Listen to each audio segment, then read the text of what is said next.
నమస్తే, నా పేరు హేమ. బులెటిన్ కన్నా ముందు హెడ్లైన్స్.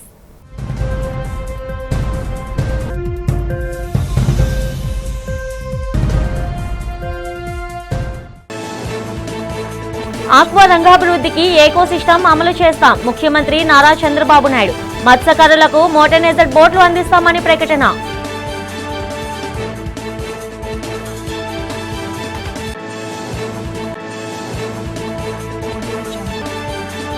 రెండేళ్లపాలలో రాష్ట్రంలోని కూటమి ప్రభుత్వం చేసింది శూన్యమని వైసీపీ నేత అంబటి రాంబాబు విమర్శ. ప్రజలకు ఇచ్చిన హామీలను విస్మరించారని ధ్వజం.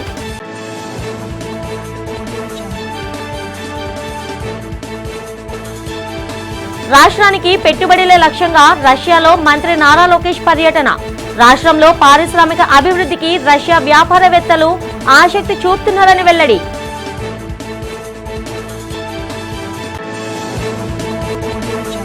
విశాఖ విమానాశ్రయాన్ని కొనసాగించాలని డిమాండ్ చేసిన వైసీపీ నేత వాస్పల్లి గణేష్ కుమార్.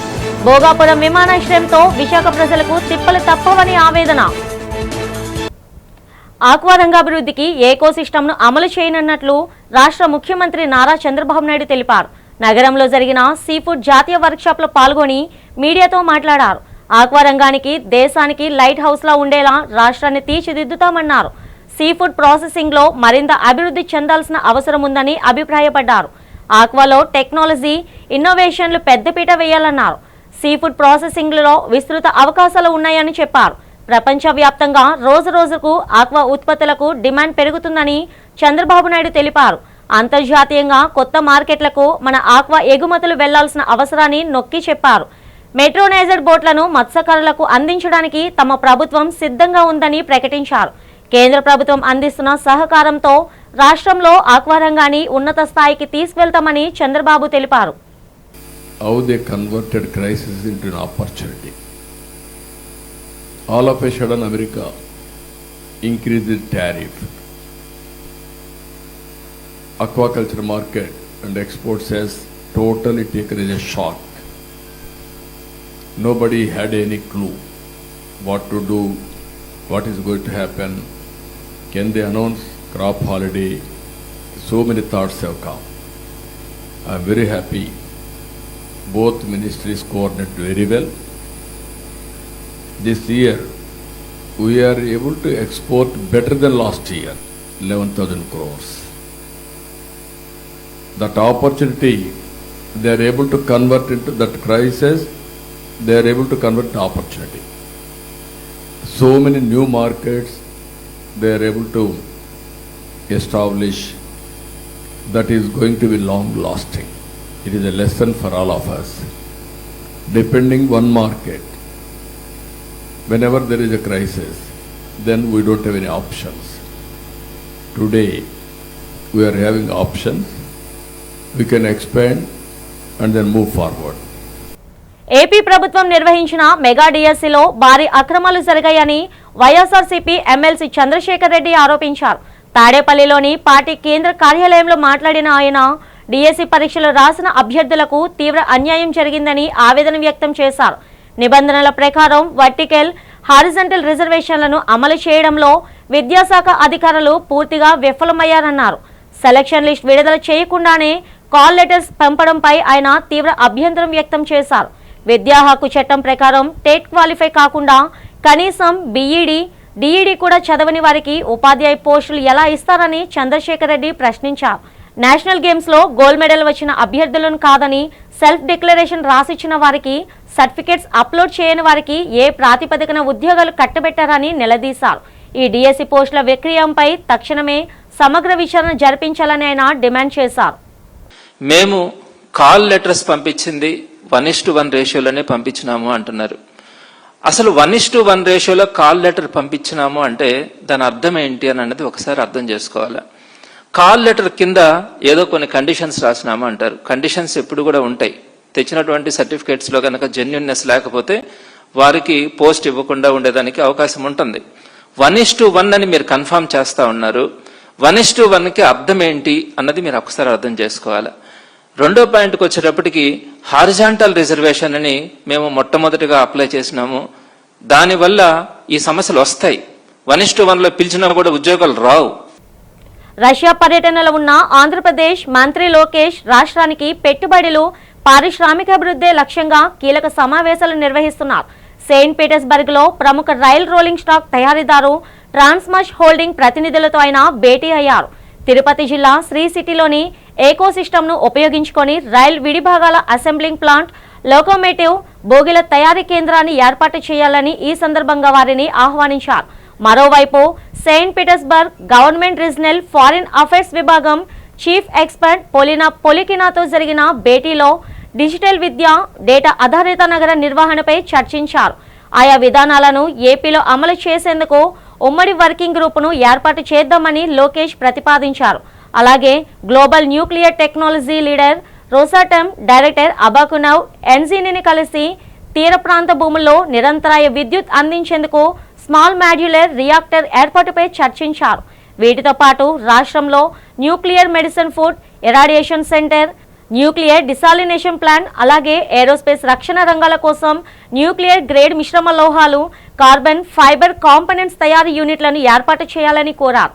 లోకేష్ ప్రతిపాదనలపై రష్యా పారిశ్రామికవేత్తలు సానుకూలంగా స్పందించారు.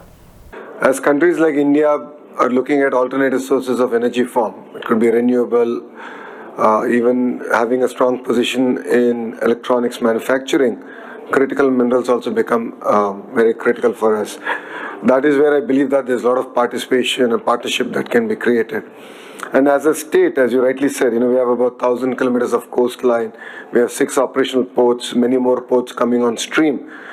It shows that we need to open new routes. అమరావతిలో జరుగుతున్న అభివృద్ధి పనులను చూసి గొడ్డలిపాటి అధినేత జగన్ కు కడుపు మండుతుందని టీడీపీ నేత మాజీ మంత్రి దేవినేని ఉమామహేశ్వరరావు ధ్వజమెత్తారు. ఈ సందర్భంగా ఆయన మంగళగిరి టీడీపీ కార్యాలయంలో మీడియాతో మాట్లాడారు. అమరావతిలో సుమారు 30,000 మంది కార్మికులు, ఇంజనీర్లు భారీ యంత్రాలతో రేయింబవలు కష్టపడుతుంటే చూసి ఓర్చుకోలేని జగన్ కుట్రలకు తెరలేపారని దుయ్యబట్టారు. గతంలో భూ సమీకరణను వ్యతిరేకించిన వారిని తాడేపల్లి ప్యాలెస్లో కూర్చోబెట్టుకొని కుట్రలు పన్నుతున్నారని ఆగ్రహం వ్యక్తం చేశారు.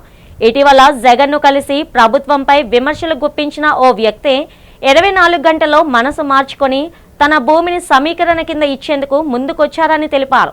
జగన్ కుతంత్రాలు తెలుసుకునే ఆయన ఈ నిర్ణయం తెలుసుకున్నారని వెల్లడించారు. అప్పట్లో రాజధాని నిర్మాణానికి వ్యతిరేకంగా అల్లా రామకృష్ణారెడ్డితో కోర్టులో కేసులు వేయించి ఇప్పుడు న్యాయ సహాయం, లీగల్ కమిటీలు అంటూ ప్రజల్ని మభ్యపెట్టాలని చూడటానికి సిగ్గుగా లేదా అని జగన్పై విరుచుకుపడ్డారు. అభివృద్ధి పదంలో వెళ్తా ఉన్న అమరావతి పనుల మీద నిన్న విషం జిమ్ముతూ ఉన్నాడు. ఇవాళ ఒక ప్రపంచ స్థాయి రాజధాని నిర్మాణం జరుగుతూ ఉంది. గతంలో మనం నిర్మాణం చేసుకున్న సెక్రటేరియట్ కావచ్చు, అసెంబ్లీ భవనాల్లో 5 ఏళ్ళు నువ్వు చంద్రబాబు నాయుడు గారు కట్టిన భవనాల్లో పరిపాలన చేసావు తప్ప ఎక్కడ కూడా ఒక తట్టం పట్టేత్తలేదు, రాష్ట్రంలో ఒక ఇటుక పెట్టలా.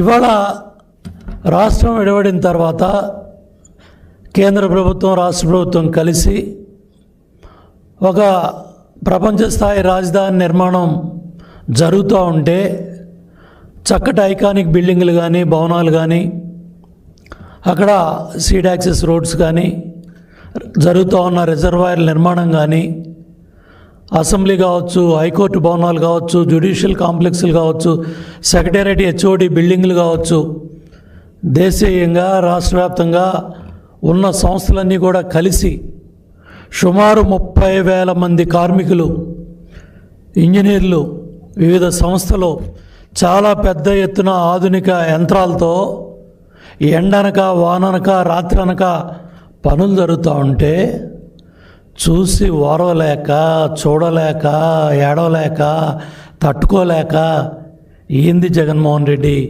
ఈ పిచ్చి ప్రేలాపంలో, పిచ్చి పరాకాష్ఠకి వెళ్ళింది అర్థం చేసుకోండి. మహానగరానికి ఆయువు పట్టుగా ఉన్న విశాఖ నడిబొడ్డున ఉన్న ఎయిర్పోర్ట్ను ఈ ప్రాంతంలోనే కొనసాగించాలని మాజీ ఎమ్మెల్యే వాస్పల్లి గణేష్ కుమార్ విజ్ఞప్తి చేశారు. ఇక్కడ స్థానిక నాయకుడిగా, విశాఖ వాసిగా ప్రభుత్వాన్ని డిమాండ్ చేస్తున్నానన్నారు. ఈ సందర్భంగా ఆసిల్మెట కార్యాలయంలో ఏర్పాటు చేసిన మీడియా సమావేశంలో ఆయన మాట్లాడుతూ వలస నాయకుల స్వార్థ రాజకీయాలకు రిచ్ సిటీగా ఉన్న విశాఖపట్నం ఓల్డ్ సిటీగా మారిపోతుందని ఆరోపించారు. ఇప్పటికైనా స్థానిక నేతలు, ప్రజా సంఘాలు, ప్రజలు అభిప్రాయం మేరకు విశాఖ ఎయిర్పోర్ట్ను ఈ ప్రాంతంలోనే కొనసాగించాలన్నారు. ఎంతో మంది పర్యాటకులు విమానాశ్రయం ద్వారా విశాఖకు చేరుకుంటున్నారన్నారు. విశాఖపట్నం ఎయిర్పోర్ట్ వదిలి డిఫెన్స్ శాఖ ఏమైనా పొమ్మన్నారా అంటూ ధ్వజమెత్తారు. దేశంలో అనేక రాష్ట్రాల జమ్మూ, కాశ్మీర్, గోవా, శ్రీనగర్, చండీగఢ్, పఠాన్, ఆగ్రా ఇలా అనేక ప్రాంతాలలో డిఫెన్స్ శాఖ ఎయిర్పోర్ట్ అనుసంధానంతో ఉన్నాయన్నారు. కావాలనే విశాఖ నుండి ఎయిర్పోర్ట్ను దూరం చేస్తున్నారని వాస్పల్లి ఆరోపించారు. ఎంపీ భరత్కు విమానయాన శాఖ మంత్రి రామ్మోహన్ నాయుడు వ్యాఖ్యలు సరికాదన్నారు. వీరికి విశాఖతో ఎటువంటి సంబంధం లేదని, ఈ ప్రాంతం అభివృద్ధి పట్టని వలస నేతలను తరిమి కొట్టాలన్నారు. So this is what the GMR does it. So that's the reason I demand Vizag airport ఇక్కడ ఉంచండి. ఏం పర్వాలేదు, ఇంటర్నేషనల్ ఎయిర్పోర్ట్ మీరు నడుపుకోండి, ఏం పర్వాలేదు, మాకు సోకులు అవసరం లేదు. త్వరగా మా డెస్టినీ రీచ్ అవుతే చాలు అనుకుంటాం అన్నమాట. ఉదయం ఢిల్లీ వెళ్తే సాయంత్రం ఢిల్లీ నుంచి వచ్చేస్తున్నాం, ఉదయం హైదరాబాద్కి వెళ్తే సాయంత్రం హైదరాబాద్ నుంచి వచ్చేస్తున్నాం. ఇప్పటికే తిరుపతి ఫ్లైట్స్ ఏమో occupancy rate only 60%. Vijayawada flights occupancy rate only 60%. ఇంకా భోగాపురం దగ్గరికి వెళ్ళిందంటే విజయవాడ ఫ్లైట్ ఎవరు ఎక్కరు, అప్పుడు విజయవాడ ఫ్లైట్ క్యాన్సిల్ చేసేస్తారు. తిరుపతి ఫ్లైట్ ఎవరు ఎక్కరు ఇంకా. సో ఇవన్నీ ఈ డిస్టెన్స్ బ్యారియర్స్ని గుర్తించవలసిన బాధ్యత ఇప్పుడుండే గవర్నమెంట్ మీద ఉంది. I do demand this Vizag airport has to be run. Vizag airport has to be run. No doubt about that. Whatever the cost it may be, 30 lakhs of people ni deprive చేసి మీరేమో ఈ సిటీని old city చేసేకండి. Rich city ఇది, rich city.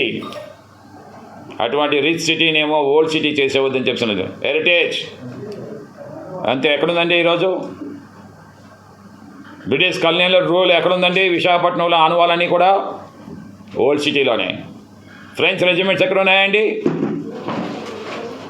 Dutch regiments ఎక్కడ ఉన్నాయండి? Mughal empire ఎక్కడుందండి? Seafood drama నాకు పూర్తి సహకారం అందిస్తామని కేంద్ర పౌర విమానయాన శాఖ మంత్రి కింజరాపు రామ్మోహన్ నాయుడు చెప్పారు. సీ ఫుడ్ ఎయిర్ కార్గో రవాణా ఛార్జీలు సరళం చేసేందుకు ప్రయత్నిస్తున్నామని తెలిపారు. నగరంలో జరిగిన సీ ఫుడ్ జాతీయ వర్క్షాప్లో ఆయన మాట్లాడారు. దేశీయంగా, అంతర్జాతీయంగా సముద్ర ఉత్పత్తులను తక్కువ ఖర్చుతో రవాణా చేసేందుకు ఎయిర్ కార్గో సదుపాయాలు అందుబాటులో ఉన్నాయని తెలిపారు. సముద్ర ఆహార ఉత్పత్తులకు కేంద్ర, రాష్ట్ర ప్రభుత్వాలు అధిక ప్రాధాన్యత ఇస్తున్నాయని చెప్పారు. దేశంలోనే సీ ఫుడ్ ఎగుమతుల్లో మన రాష్ట్రం అగ్రగామిగా నిలిచిందన్నారు. ఇందుకు ప్రధాన కారణం ముఖ్యమంత్రి చంద్రబాబు నాయుడు అనుసరిస్తున్న విధానాలే కారణమన్నారు. భోగాపురంలో సీ ఫుడ్ ఎగుమతులకు నెట్వర్క్ను మరింత విస్తృతం చేస్తామని హామీ ఇచ్చారు. సీ ఫుడ్ను మంచి నాణ్యతతో అందించి లాభాలను ఆర్జించాలని రామ్మోహన్ నాయుడు సూచించారు. That since 2014, and a lot of people have also talked about this, so I'd like to first of all congratulate for the immense contribution that you have made. And if you talk about it in terms of numbers, since 2014, our seafood export volumes have grown by nearly 60%. And not only that, in 2014, we were exporting to 105 markets. But thanks to ministers like Piyush ji and Lalan Singh ji, we have increased that number to 130. 25 more countries have opened up for the Indian markets. So that is a great achievement as a country that we have moved forward. And I would also like to say that today's agenda, because many of you would be wondering that it's about seafoods and what is the Ministry of Civil Aviation doing here. But it is a very particular and significant agenda for me also. And with the blessings of Honorable Chief Minister Chandrababu Naidu Garu and Honorable Prime Minister Narendra Modi ji, exports, logistics, cargo infrastructure and global connectivity, these are all aligned with my responsibilities as Minister for Civil Aviation. Iran పై America, Israel యుద్ధం పేరుతో మోడీ ప్రభుత్వం ప్రజలపై ఆర్థిక భారాలు మోపుతోందని వామపక్ష నేతలు మండిపడ్డారు. విశాఖ జిల్లా వామపక్ష పార్టీల ఆధ్వర్యంలో ఇరాన్ పై యుద్ధం, ప్రజలపై మోడీ భారాలు అనే అంశంపై సదస్సు జరిగింది. అల్లూరి విజ్ఞాన కేంద్రంలో జరిగిన సదస్సులో వామపక్ష నేతలు ఎం జగ్గునాయుడు, జేవి సత్యనారాయణమూర్తి మాట్లాడారు. ఇజ్రాయెల్, అమెరికా ఇరాన్పై దాడి చేయడం ప్రపంచ ఆర్థిక వ్యవస్థను అతలాకుతలం చేసిందన్నారు. ఇరాన్ యుద్ధాన్ని మోడీ సర్కార్ సాకుగా చూపి విపరీతంగా పెట్రోల్, డీజిల్, గ్యాస్ ధరలను పెంచుకుంటూ పోతుందని మండిపడ్డారు. కేంద్ర ప్రభుత్వ విధానాల వలన దేశంలో నిత్యావసర వస్తువులతో పాటు అనేక వస్తువుల ధరలు పెరుగుతున్నాయని తెలిపారు. ధరల పెరుగుదలతో సామాన్య మధ్యతరగతి ప్రజలు తీవ్ర ఇబ్బందులు ఎదుర్కొంటున్నారని వాపోయారు. ప్రభుత్వం సాకులు చూపడం మాని ప్రజలపై ఆర్థిక భారం మోపకుండా చర్యలు తీసుకోవాలని జగ్గునాయుడు, మూర్తి డిమాండ్ చేశారు. ఈ సమావేశంలో సిపిఎం పార్టీ నాయకులు, ఆ పార్టీ అనుబంధ సంఘాల నాయకులు పాల్గొన్నారు. ఆయిల్ నిక్షేపాల మీద పట్టు కోసం, ప్రపంచ ఆధిపత్యం కోసం అమెరికా, ఇజ్రాయిల్ ఇరాన్ మీద చేస్తున్నటువంటి దురాక్రమణ యుద్ధానికి ఈ రోజుకి 68 రోజులైంది. ఈ యుద్ధం తాలూకా ప్రభావం భారత ప్రజల మీద పడకుండా మేము విజయం సాధించాం. ఆయిల్ నిక్షేపాలు కొరత లేదు, ప్రజల మీద భారాలు వేయమని చెప్పని మన భారత ప్రధాని నరేంద్ర మోడీ గారు 5 రాష్ట్రాల ఎన్నికల ముందు ప్రకటించారు. అమెరికా, ఇజ్రాయిల్ కలిపి దాడి చేసిన తర్వాత ప్రపంచమంతా చాలా ఆర్థికపరమైనటువంటి ఇబ్బందులకు గురైన సంగతి మనందరికీ తెలుసు. ఇరాన్ మీద ఏకపక్షంగా అమెరికా, ఇజ్రాయెల్ రెండు దాడి చేసి ఈ రోజున ఆ యుద్ధం నుంచి ఎలా బయటపడాలా అనే దానికి సంబంధించి తంటాలు పడతా ఉన్నారు. మరో పక్కన ఇరాన్ హర్ముజ్ జలసంధిని దిగ్బంధనం చేయడంతో ప్రపంచానికి ముడి చమురు సరఫరా దాదాపు 25% సరఫరా ఆ జలసంధి నుంచే జరుగుతున్న నేపథ్యంలో ప్రపంచమంతా కూడా ముడి చమురు లభించక చాలా ఇబ్బందులకు గురై పెట్రోలియం ఉత్పత్తుల ధరలు పెరగడమే కాదు, దానివలన ఇతర నిత్యావసర సరుకుల ధరలు, ఆఖరికి ఎరువులు కూడా ధరలు పెరిగేటటువంటి లభ్యత లేనటువంటి ఒక పరిస్థితికి ప్రపంచమంతా నెట్టబడినటువంటి నేపథ్యంలోని ఇరాన్ మీద జరిగినటువంటి యుద్ధం కానివ్వండి, అంతకుముందు నుంచి రష్యా, ఉక్రెయిన్ల మధ్య జరిగిన యుద్ధం కానివ్వండి, లేకపోతే గాజా మీద ఇజ్రాయెల్ దాడి కానీ వీటన్నిటిని ఖండిస్తూ 2 ఏళ్ల పాలనలో కూటమి సర్కార్ చేసిందేమీ లేదని మాజీ మంత్రి అంబటి రాంబాబు విమర్శలు గుప్పించారు. ఈ సందర్భంగా తాడేపల్లి వైఎస్ఆర్సీపీ కేంద్ర కార్యాలయంలో అంబటి రాంబాబు మీడియాతో మాట్లాడారు. ఈ 2 ఏళ్ల పరిపాలనతో చంద్రబాబు చేసిందేమీ లేదని, చేసింది చెప్పుకోవాలన్నా ఏమీ కనిపించడం లేదన్నారు. మేనిఫెస్టోలో ఇచ్చిన హామీలు పూర్తిగా ఎగ్గొట్టేశారని, ఈ 2 ఏళ్ల పరిపాలనతో చంద్రబాబు చేసిందేమీ లేదన్నారు.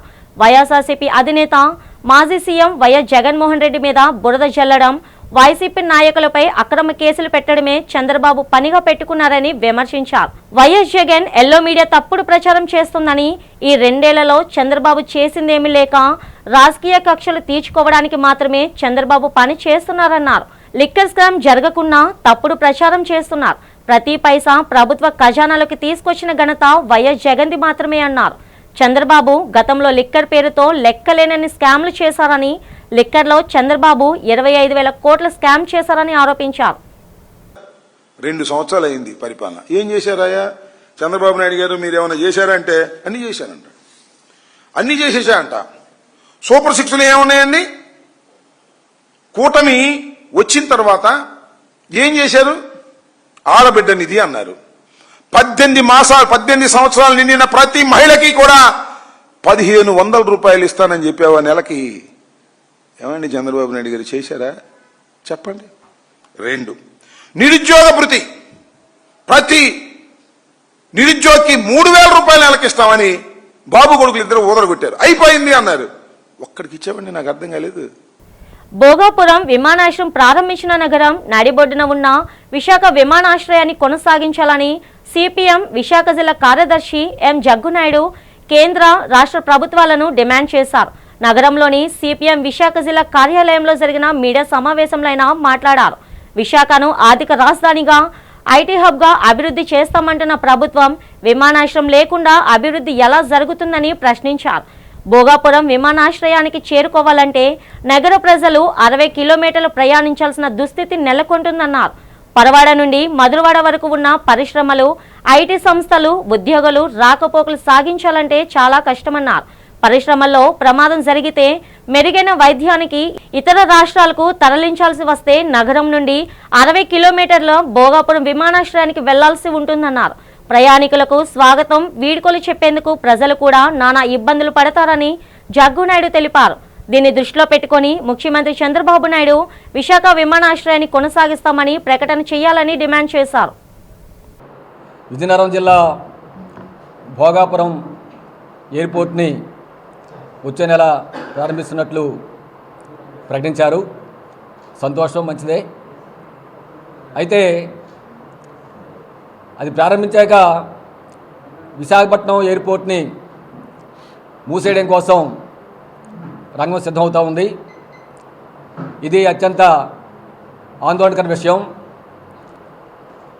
విశాఖపట్నం ఎయిర్పోర్టు మూతపడితే 30 లక్షల మంది ప్రయాణికులు, వారితో పాటు వారి కుటుంబ సభ్యులు తీవ్ర ఇబ్బందులు పడతారు.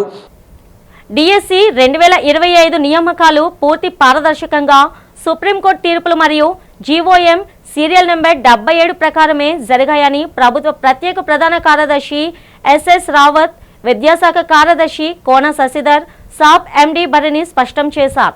ఈ సందర్భంగా సచివాలయంలో జరిగిన మీడియా సమావేశంలో వారు మాట్లాడారు. రిజర్వేషన్ల అమలు మరియు స్పోర్ట్స్, దివ్యాంగుల కోటాలపై సోషల్ మీడియాలో వస్తున్న తప్పుడు ప్రచారాలను తోసిపుచ్చారు. ఎస్సీ, ఎస్టీ, బీసీ, ఈడబ్ల్యూఎస్ వర్గాలకు వెర్టికల్ రిజర్వేషన్ల కింద రోస్టర్ పాయింట్లు ఉంటాయన్నారు. అయితే మహిళలు, దివ్యాంగులు, sports, ex servicemen horizontal రిజర్వేషన్లకు స్థిరమైన రోస్టర్ పాయింట్లను ఉండవని, సుప్రీంకోర్టు మార్గదర్శకాల ప్రకారం మెరిట్ ఆధారంగా ఆయా కమ్యూనిటీలోనే సర్దుబాటు చేస్తామని ఎస్ఎస్ రావత్ వివరించారు. విద్యాశాఖ కార్యదర్శి కోన శశిధర్ మాట్లాడుతూ దివ్యాంగుల కోటాలో 40% అంతకంటే ఎక్కువ ఉన్నవారిని మెడికల్ బోర్డు ధృవీకరణ ఆధారంగా ఎంపిక చేశామన్నారు. సాప్ ఎండి భరణి మాట్లాడుతూ క్రీడా కోట కింద ఆన్లైన్లో అప్లోడ్ చేసిన సర్టిఫికెట్లను సంబంధిత జాతీయ, రాష్ట్ర సంస్థల ద్వారా వెరిఫై చేసిన తర్వాతే అర్హులుగా తేల్చామని, నకిలీలపై ఫిర్యాదు వస్తే కఠిన చర్యలు ఉంటాయని హెచ్చరించారు. ఈ రూల్ ఆఫ్ రిజర్వేషన్ అమలు చేసినప్పుడు యూఆర్ ఆల్ అవేర్ వీ ఫాలో 100-point రోస్టర్ అన్నమాట.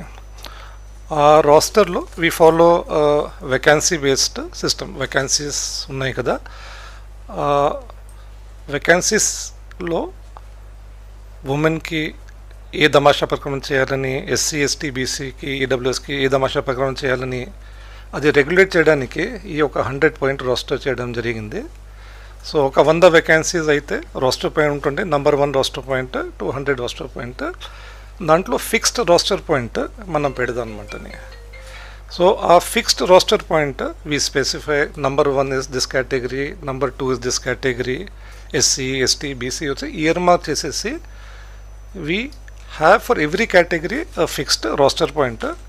ఒకప్పుడు ఏం చేసేవాళ్ళంటే మహిళలకి స్పెసిఫిక్గా ఈ పాయింట్ మహిళలకి, ఈ పాయింట్ మహిళలకి, ఈ పాయింట్ మహిళలకి అని రోస్టర్లోనే ఫిక్స్ చేసేసేవాళ్ళు. అంటే నోటిఫికేషన్ ఇచ్చినప్పుడే ఈ పలానా పోస్టు 4వ పోస్ట్ మహిళకి, 14వ పోస్ట్ మహిళకి, 28వ పోస్ట్ మహిళకి అని క్లియర్గా చెప్పేవాళ్ళు. ఇప్పుడు సార్ చెప్పినటువంటి కోర్టు కేసులు, సుప్రీంకోర్టు ఇన్స్ట్రక్షన్స్ తర్వాత అది మారిపోయింది. స్పోర్ట్స్ సర్టిఫికేట్ అనేది ఎప్పుడూ కూడా గవర్నమెంట్ ఇచ్చేది కాదు. స్పోర్ట్స్ అనేది త్రూఅవుట్ ద వరల్డ్ మనం ఎక్కడ వెళ్ళినా కూడా అసోసియేషన్స్ నడిపిస్తుంది అట్ ద స్టేట్ లెవెల్. అదేది మనం నేషనల్ లెవెల్కి వెళ్తే అక్కడ ఫెడరేషన్స్ కండక్ట్ చేస్తుంది. అడవులే మానవాళికి అసలైన జీవనాధారమని, పర్యావరణాన్ని కాపాడుకోవడం మనందరి సామాజిక బాధ్యతని పార్వతీపురం మన్యం జిల్లా collector doctor N Prabhakar Reddy పిలుపునిచ్చారు. ప్రపంచ పర్యావరణ దినోత్సవాన్ని పురస్కరించుకొని పంచాయతీరాజ్, గ్రామీణాభివృద్ధి శాఖల సంయుక్త ఆధ్వర్యంలో గుమ్మలక్ష్మీపురం మండలం దొరజమ్ములో జిల్లా నీటి యాజమాన్య సంస్థ ఏర్పాటు చేసిన అనంత అరణ్య మొక్కల పెంపకం కార్యక్రమానికి కలెక్టర్ ముఖ్య అతిథిగా పాల్గొని ఘనంగా ప్రారంభించి స్వయంగా మొక్కలను నాటారు. ఈ సందర్భంగా కలెక్టర్ మాట్లాడుతూ జిల్లా అంతటా ఈ అనంత అరణ్య కార్యక్రమాన్ని ఒక ఉద్యమంలా విస్తృతంగా చేపడుతున్నట్లు ప్రకటించారు. నాటి కాలం నుండి మనం ప్రకృతిని, చెట్లను పూజిస్తూ వస్తున్నామని, అడవి మనకు తల్లితో సమానమని గుర్తు చేశారు. వైద్యం, పండ్లు, కాయలు ఇలా ప్రతిదీ ప్రకృతి మనకు చెట్ల ద్వారానే ఉచితంగా అందిస్తుందన్నారు.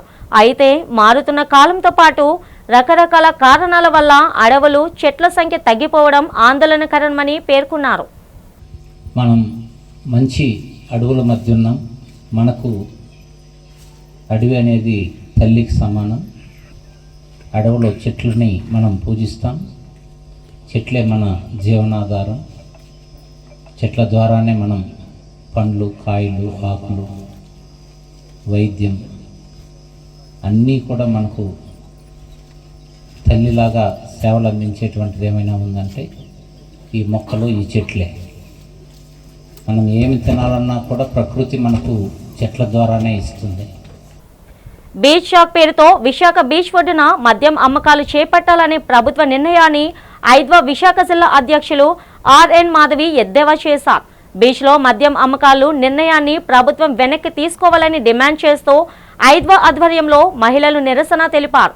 ఆర్టీసీ కాంప్లెక్స్ సమీపంలో గల గురజాడ విగ్రహం వద్ద ప్రభుత్వానికి వ్యతిరేకంగా నినాదాలు చేస్తూ నిరసన వ్యక్తం చేశారు. ఈ సందర్భంగా మాధవి మాట్లాడుతూ పర్యాటకులు ప్రధానంగా మహిళల భద్రతను దృష్టిలో పెట్టుకొని విశాఖ బీచ్లో మద్యం విక్రయాల నిర్ణయాన్ని వెనక్కి తీసుకోవాలన్నారు. సుందర సాగర తీరాన్ని మద్యం మాఫియాకు అప్పగించవద్దని ప్రభుత్వాన్ని కోరారు. పర్యాటక అభివృద్ధి పేరుతో సాగర తీరంలో మద్యం విక్రయాలకు అనుమతిస్తే ప్రశాంత విశాఖ అశాంతి విశాఖగా మారే ప్రమాదం ఉందని హెచ్చరించారు. శాంతి భద్రతలకు విఘాతం కలిగించే బీచ్లో మద్యం విక్రయాలకి ప్రభుత్వం అనుమతి ఇవ్వవద్దని మాధవి కోరారు. బీచ్ షాక్ పేరుతో బీచ్ ఒడ్డున మద్యం షాపులు మద్యం అమ్మకాలు చేస్తామని చెప్పి రాష్ట్ర ప్రభుత్వం నిర్ణయాన్ని మేము ఐద్వాగా తీవ్రంగా వ్యతిరేకిస్తూ ఈరోజు నిరసన కార్యక్రమాన్ని తెలియజేస్తూ ఉన్నాం. విశాఖపట్నం చీరాలలో ప్రయోగాత్మకంగా ఈ బీచ్ షాకులు పెడతారంట, తర్వాత రాష్ట్ర వ్యాప్తంగా విస్తరిస్తామని చెప్పి చంద్రబాబు నాయుడు చెప్పడం చాలా బాధ్యత రాహిత్యం. ఎందుకంటే ఇప్పటికే రాష్ట్రంలో మహిళలపైన, పసిపిల్లలపైన ఎన్నో అఘాయిత్యాలు జరుగుతూ ఉన్నాయి. మద్యం తాగి ఆ మత్తులో ఏం చేస్తున్నారో తెలియని పరిస్థితుల్లో ఈరోజు అనేక మంది బలవుతూ ఉన్నారు. అటువంటి పరిస్థితుల్లో మహిళలకు రక్షణ కల్పించాల్సిన ప్రభుత్వాలు ఈ మద్యం మత్తు పదార్థాల అమ్మకాలని అడ్డుకోవాల్సిన ప్రభుత్వాలు, నియంత్రించాల్సిన ప్రభుత్వం మేమే బరితెగించి వాళ్ళే ఈరోజు మద్యం షాపులు మద్యాన్ని అమ్మడం సరైంది కాదు. శ్రీ వరహాలక్ష్మి నరసింహస్వామి వారి దేవస్థానంలో స్వామివారి నిత్య కళ్యాణం అంగరంగ వైభవంగా జరిగింది. ఆర్జిత సేవలో భాగంగా అర్చక స్వాములు ఉత్సవమూర్తి గోవిందరాజస్వామిని ఉభయ దేవేరులతో మండపంలో అధిష్ఠింపజేశారు. నిత్య కళ్యాణంలో పాల్గొన్న భక్తుల గోత్రనామాలతో సంకల్పం చెప్పి పాంచరాత్ర గామశాస్త్రం విధానంలో విశ్వేక్షణ ఆరాధన, పుణ్యహవచనాలతో కార్యక్రమానికి శ్రీకారం చుట్టారు. కంకణధారణ, నూతన యజ్ఞోపవితి సమర్పణ, జీలకర్ర బెల్లం, మాంగళ్యధారణ, తలంబ్రాల ప్రక్రియలను కమనీయంగా జరిపించారు. మంత్రపుష్పం, మంగళ శాసనాల తర్వాత భక్తులకు వేదాశీర్వచనాలు, శేష వస్త్రాలు, స్వామివారి ప్రసాదాలను అందజేశారు. అనంతరం భక్తులకు స్వామివారి అంతరాయ దర్శనం కల్పించారు. శ్రీ వరహాలక్ష్మి నరసింహస్వామి స్వామివారి కళ్యాణాన్ని తిలకించి భక్తులు భక్తి సాగరంలో మునిగిపోయారు.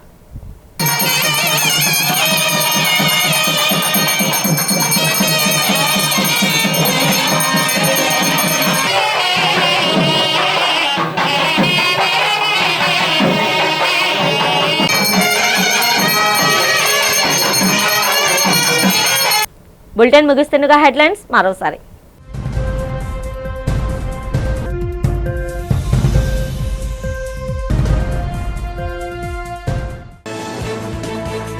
ఆక్వా రంగాభివృద్ధికి ఏకోసిస్టమ్ అమలు చేస్తాం. ముఖ్యమంత్రి నారా చంద్రబాబు నాయుడు.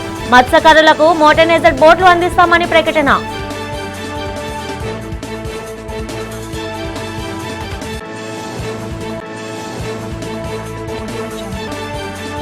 రెండేళ్లపాలలో రాష్ట్రంలోని కూటమి ప్రభుత్వం చేసింది శూన్యమని వైసీపీ నేత అంబటి రాంబాబు విమర్శ. ప్రజలకు ఇచ్చిన హామీలను విస్మరించారని ధ్వజం.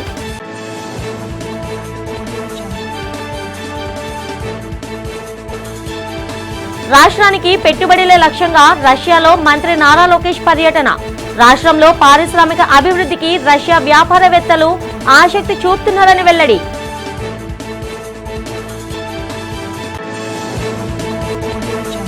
విశాఖ విమానాశ్రయాన్ని కొనసాగించాలని డిమాండ్ చేసిన వైసీపీ నేత వాస్పల్లి గణేష్ కుమార్. భోగాపురం విమానాశ్రయంతో విశాఖ ప్రజలకు తిప్పలు తప్పవని ఆవేదన. ఈనాటి బులెటిన్ ఇంతటితో సమాప్తం. తిరిగి రేపటి బులెటిన్లో కలుసుకుందాం. అంతవరకు సెలవు. నమస్తే.